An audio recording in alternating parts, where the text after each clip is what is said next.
Ngayon naman, simbang party. Diba? Ang dami. But I'm so happy to have joined my family, especially this Christmas season. This is really a season of friends and family. And we thank the Lord for all the blessings that He continues to shower upon us. But then today, we commemorate the first martyr of the church, Saint Stephen. He was a deacon, and in those days, the deacons are the ones in charge of acts of service. So sila yung nagbibigay ng pagkain, sila yung nangangaral, sila yung marami, sila yung they do the legwork. They preach as well. And Saint Stephen must have been a very strong preacher because of that, he was killed. Many people were enraged because of what he was saying. Hindi ko alam kung ano kaya siguro ugali ni Saint Stephen. Marami bang nainis sa kanya? Marami kayang na tinamaan sa mga sinasabi niya? But nonetheless, we celebrate this martyrdom the day after Christmas. Isn't that mysterious? Magtataka kayo, ang saya-saya natin ng Pasko, tapos martyrdom right after.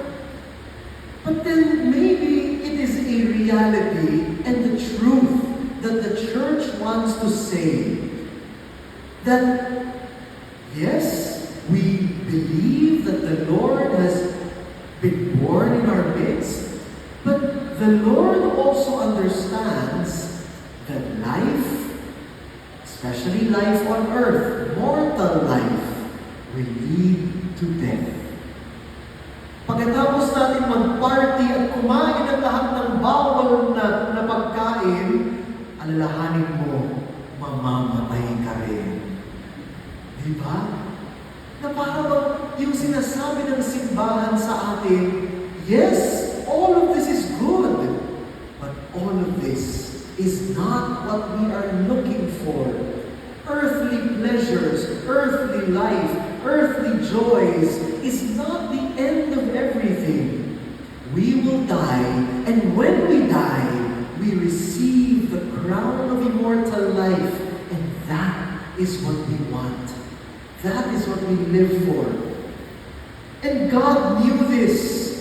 Pero kahit na alam niyang mamamatay ang kanyang anak kasi magiging mortal ang kanyang anak, pinili pa rin niyang maging isa katulad natin. And so the call for us, what are we doing with the life that we have? Kung alam natin tayo ay may katapusan din, ano ngayon ang ginagawa natin para doon? I remember a story of an old fable, an old tale about a rabbi who asked his disciples, how do you know if it is already morning? If the light has overcome the darkness? Yan. Kasi syempre doon, wala silang orasan, hindi nila malalaman, sunrise na ba? Umaga na ba? Paano mo malalaman?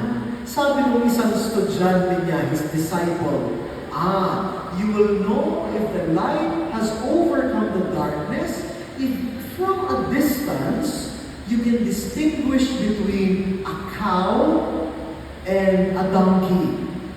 Yan. Sabi ng rabbi, pwede. Medyo maaaninag mo na.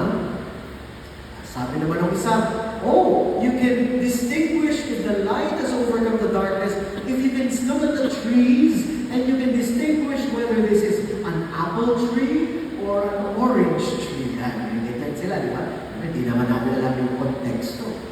So sabi ng rabbi, also, good answer, good answer. But then, they were waiting for the answer of the rabbi. And the rabbi said, you would know if the light has overcome the darkness if from a distance you can look at each and every person and distinguish that each one of them is a child of God. Wow.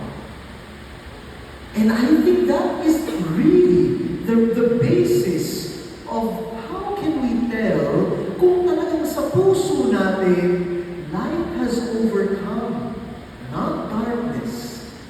It is when you look at each other, you look at your family, you look at your friends, you look at even your enemies, and you are able to distinguish this person is not just an ordinary person, but this person, just like me, is a child of God. And when that happens, you become martyrs. We become martyrs. Why? Because dahil anak siya ng Diyos, magpapakumbaba ako. Dahil anak siya ng Diyos, hindi ako mas mataas kaysa sa Kanya. Dahil anak siya ng Diyos, kung may pag-usapan man kami, mag-away man kami, mainis man ako sa Kanya, kaya kong humingi ng tawad, magpakumbaba, magpag-adjust at magpakamartir. Dahil kaming dalawa ay anak ng Diyos. And so, my dear friends, this is our challenge and our call. That at Christmas time, yes, the Lord is asking us to rejoice.